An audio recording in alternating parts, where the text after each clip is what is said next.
Welcome to NREI's Common Area Podcast. This podcast is brought to you by the award-winning editorial staff at NREIonline.com. Let's jump right into this week's podcast. Hello and welcome to the Common Area with your host, David Bodamer.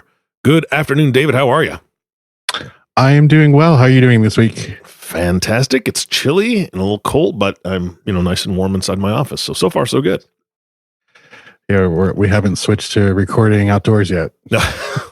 Thank you, God. No. I would be covered in snow right now if that was the case. Oh, goodness. All right. So this week's story, what are we talking about? We're going to talk about the supermarket sector and just what's been happening nationally with that and why it's important, given that grocery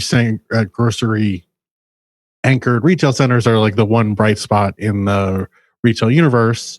Those are always stable. If you look at the numbers from recent years, investment on those kind of properties has held up despite the overall retail apocalypse. So we just kind of doing a check-in on what's happening with grocers, given some of these other big trends happening in the retail world. Gotcha. So when you saying grocery anchored shopping center, you're talking the grocery store that's connected to like a strip mall, right? Exactly. Yes. Yeah.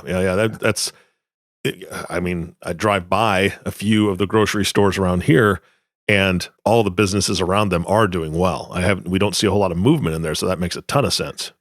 Yeah, it's just always been such a great investment. If you're looking in the retail world, they're not as management intensive. As an owner, obviously you do have to still deal with your tenants, but you get your fewer tenants. You have your supermarket, which is just like it's obvious. You just think about it. It makes a lot of intuitive sense. The kind of tenant that people are going to at least once a week, if not more, and then with that kind of like very consistent traffic generation, it's great for the other tenants who kind of can support that. All those service oriented tenants that just make for that kind of weekly shopping trip. You hit the dry cleaner, you hit whoever. If you still go to the bank, you can go to the bank. That kind of stuff. But it's obviously just super rock solid. It's a great place for people that want to. There's obviously a lot of companies that specialize in it. There's some REITs that are the shopping center giants that own hundreds of these around the country. But it's also like they're local players that can just own and operate these things if it's a kind of real estate exposure that you want. So and then it's also I think it's an interesting time to talk about it, just to kind of check in. For one thing, I know like one of the immediate prompts for talking about it is actually in New York City. Right now, we're going through a thing where Fairway, it's a New York City chain, but it's been around for almost 100 years.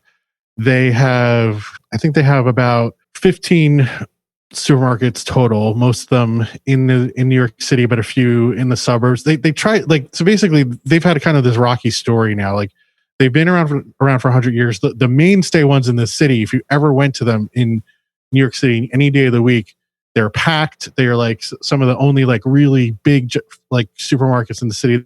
There's some on the Upper West Side that are that are just great experiences. They're kind of the huge selections, a lot of a lot of local characters kind of come in and shop at them, and they're sort of mainstays. They try to leverage this up into becoming a more of a regional player.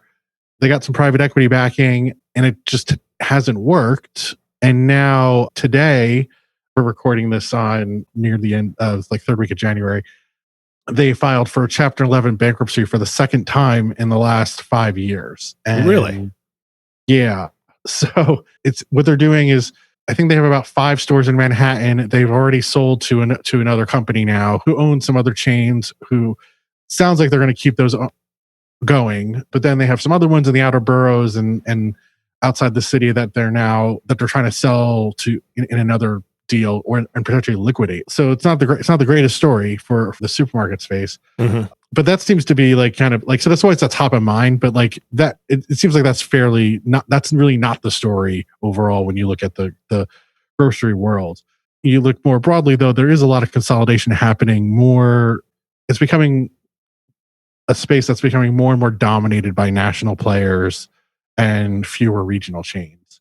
And that's kind of like, so I think that's overall like what, after we talked to some people trying to figure out what's going on, what people could expect. That seems to be one of the overall themes right now. Yeah, when you said Fairway, I was thinking you talked about New York, but we've got Fairway in the Midwest, but it's a different one. I did figure that out. It is a different one. So how is it? Is it spelled the same way? It is not. It's actually, that's why I looked up real quick, because I was like, because the Fairways that are close to us, they're pretty good grocery stores, but they do one thing that we just love, and that they have Hatch green chilies. I don't know if you've ever had true green chilies from Hatch, New Mexico. They're amazing. They bring them up by the case and they'll fire roast them in the parking lot for you. So yeah, that's a big draw. Do the Fairway in New York fire roast any peppers? I don't remember. They do have a lot of fun things, like a great cheese counter. And lots of samples and things like that. I don't know if they fire roasted the peppers, but I think the Midwest Fairway seems like a good example of the kind of strong regional player. I'm looking, they have over 100 markets that they operate in a handful of states in the region. So it seems like exactly kind of, when we talk about like the success stories, it's like we have the national players and we have these strong regionals. So I wonder if at some point it would be chains like this one, and the distinction I think is the spelling. Fairway New York is Fair. Yep. Way. And then the Midwest one is Fare way. Yep. That seems like, a strong regional player like that is exactly the kind of chain that some of these giant national conglomerates have been sweeping up the past few years, and then I think, there's companies like Kroger, or some other big ones that have now just giant national footprints that they operate under both their old main brand, but then in a lot of cases they do retain this regional branding just because people are so loyal to it. Yeah, and I was gonna say when you brought that up, Kroger. I've seen Kroger before. We don't have, and I don't even know if there are grocery stores that are called Kroger, but I know Kroger is the brand that we have here, which is Baker's. So Baker's grocery stores, they seem to be very successful here in the Nebraska area. But I've also noticed as I travel quite a bit, and I'll see the same type of designs and marketing as what I see at Baker's on a company or on a grocery store, Dillon's, or there's been a couple others. And when I've used my Baker's loyalty card at the gas station there, I get some money off my gas. So it's got to be owned, obviously, by Kroger. Must be the overall brand then. Right. Yeah, definitely. The parent company. Yeah. They're huge. So they've definitely, I mean, I know they started in the Southeast, if I'm not mistaken, and have very slowly moved across the country. Albertsons is another one of these, that started as a regional, is now a national, and I think does a very similar thing where, you might be shopping at somebody that's part of their family, but it's not called an Albertsons because they kept the local, whatever the local or regional name was, just to keep customers happy. Yeah, absolutely. And Baker's has that marvelous cheese counter that you're talking about. They have an amazing cheese counter. I used to take some of the boys from Boys Town that I worked with, and we'd go over to the grocery store, and the cheese lady, and I guess I called her that, but the lady who worked at the cheese counter loved to give the boys samples of the most amazing and the stinkiest cheese they've ever seen, just to see their reactions. It was priceless. So I think then from a landlord's perspective, like this is the kind of thing you want, it's like stable operator, somebody that's got experiences that people are going to want to have, or have loyal customers are coming back. And then I think some of the benefit then is if this comes under a bigger umbrella, that's one big company, that gives you some standardization in who you're working with and how you're doing your leases, and just, some stability in your relations, even more stability for a sector that's already pretty stable. So I think that's from the operator perspective, obviously, people are trying to grow their geographic reach and extend their brands. From the landlord perspective, there's always a risk. I suppose if you have too high exposure to one company, if something happens to that company, on the flip side, if they're doing things really well, and you can again standardize these relationships and standardize your leases, that's stability can be obviously very good. Yeah, and I'll say in the one Baker's shopping center that we used to frequent quite a bit, in the last probably 10 to 15 years, I can only think of one store front that has left that shopping area and it was a Blockbuster. So they were doomed anyway, but so I don't think it was a reflection on the foot traffic or the traffic driving by. They were just doomed to begin with. But I think every other store that I can think of that was there's a small restaurant, there's all sorts of little things. I think they're all the same pretty much for the last decade. So that is stability. Right. So let me ask you a question too about your regional chain, because I think that the one thing that we've talked about with retail a lot that's affected everybody else is online sales. Have you ever ordered your groceries online to be delivered? Is that something that they do? They do. Some of them will deliver. That's that's starting to become bigger here in the Midwest. But they also have ordering everything online. Then you pull up and they just bring it out to your car and you're done. That took hold probably, I'd say 3 to 4 years ago.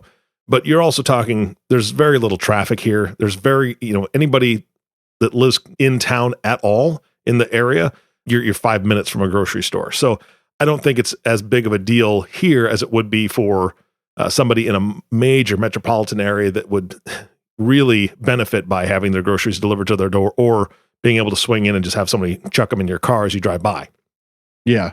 Yeah. I mean, overall it is, I think that this is, an area to watch, because the numbers show right now only 3% of grocery spending in the US is done online. Mm-hmm, mm-hmm. So it's an increasing option, but it's a much smaller percentage of online spending in this retail category compared to some others. Yeah. I think New York, and I think in some other markets, there's also the two, I think, potential sources of competition for the traditional grocery stores in the space.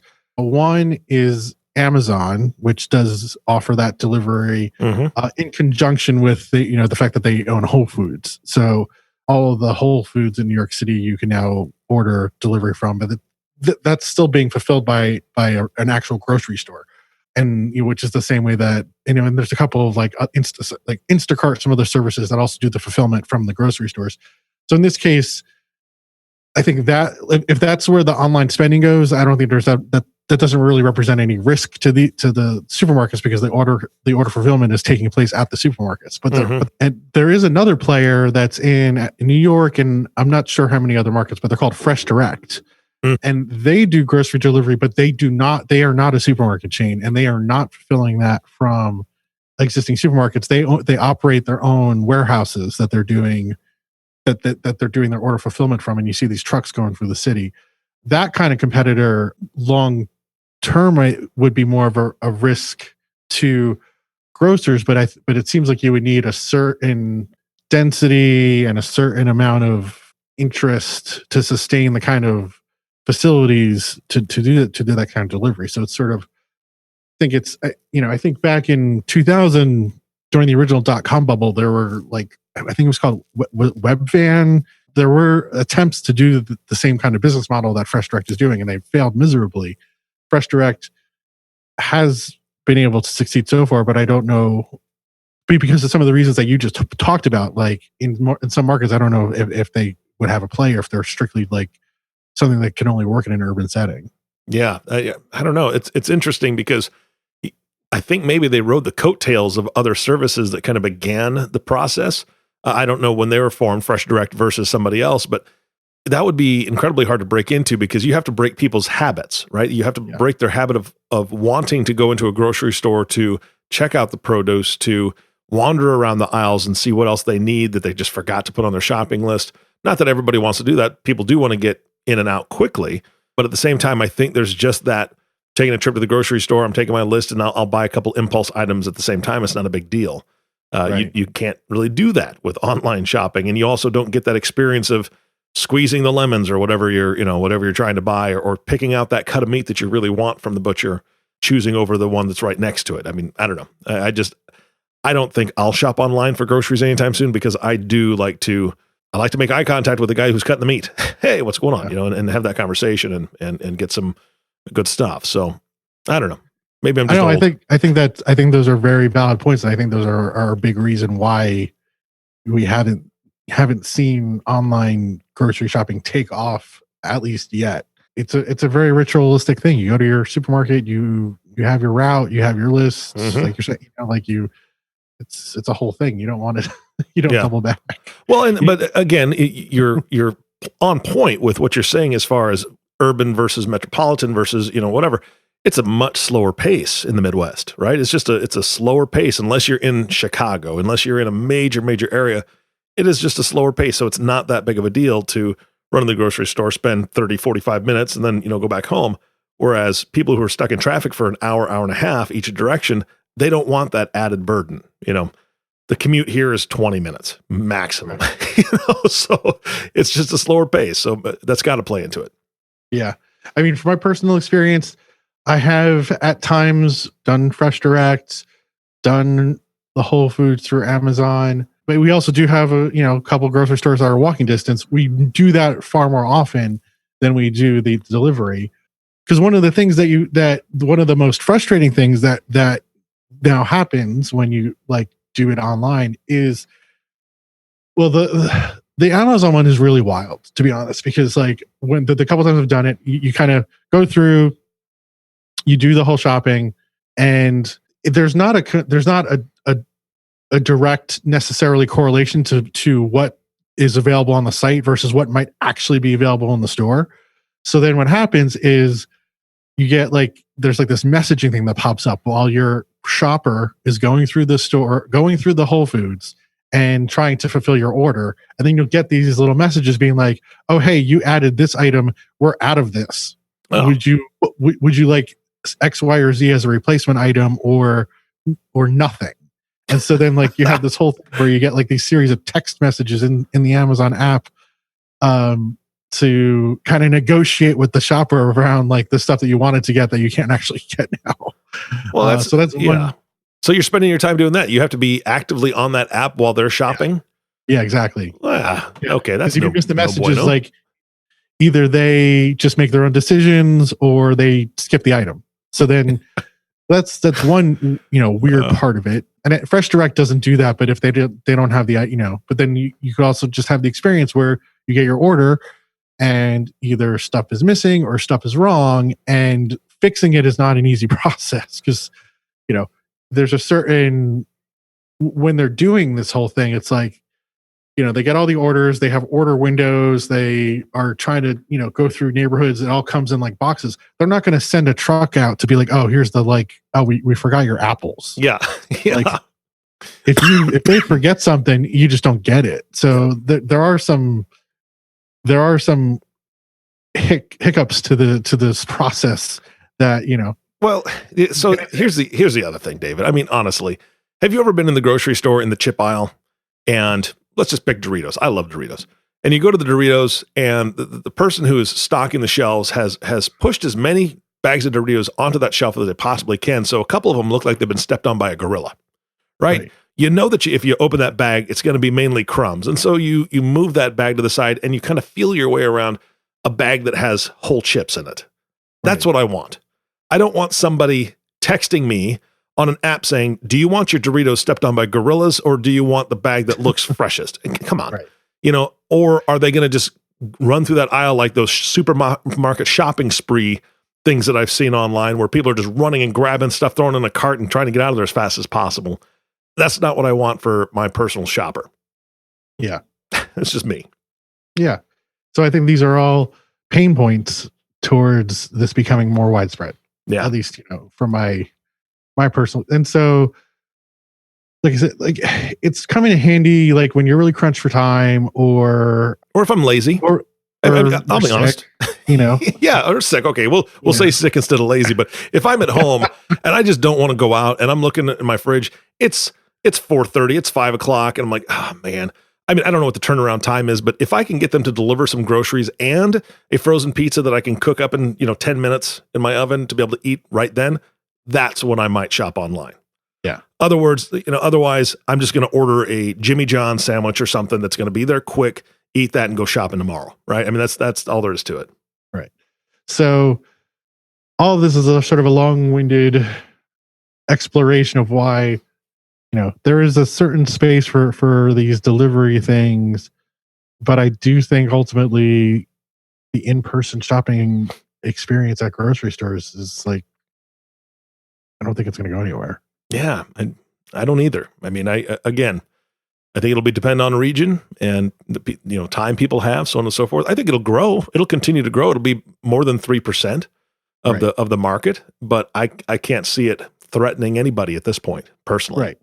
So, the probably the more, we spent a lot of time talking about that. The more actual threats to the traditional grocer operators are, your Walmarts and your Targets with their superstores, the warehouse clubs, Costco, like non-traditional grocery operators who have taken some space away from the grocery stores. Your dollar stores, in some markets or at some categories are making some inroads. So those are probably more significant sources of competition, but those are still brick and mortar retailers, and it's a slightly different proposition we're talking about as opposed to forcing the sales to be done out of a warehouse, which is the model that Fresh, that a company like Fresh Direct is doing. Got it. So I think, the ultimate thesis here is that grocery sector is good shape. There's consolidation happening. There's always going to be unfortunate stories like our Fairway, the New York Fairway, unfortunately, but overall it's a good business. The grocery investors looking at grocery anchored shopping centers are getting good prices and getting good returns, and don't really see that changing anytime soon. Yeah, I mean, really, unless you're a Blockbuster, you really can't lose with those grocery centers. So, right. All right, David, thank you so much for your time today, and I look forward to the next time we have a chance to chat. All right, and thank you all for listening to the Common Area Podcast with David Bodamer. If you have not subscribed to the podcast yet, please click the subscribe now button below. This way, when David comes out with a new podcast, it'll show up directly on your listening device. This makes it much easier to share these podcasts with your friends and colleagues. Again, thanks for listening today. For everyone at NREI, this is Eric Johnson inviting you back in 2 weeks for all the stories that matter to you. We'll talk to you soon. Thank you for listening to the Common Area Podcast. Click the subscribe button below to be notified when new episodes become available. The information covered and posted represents the views and opinions of the guests and does not necessarily represent the views or opinions of NREI or Informa. The content has been made available for information and educational purposes only.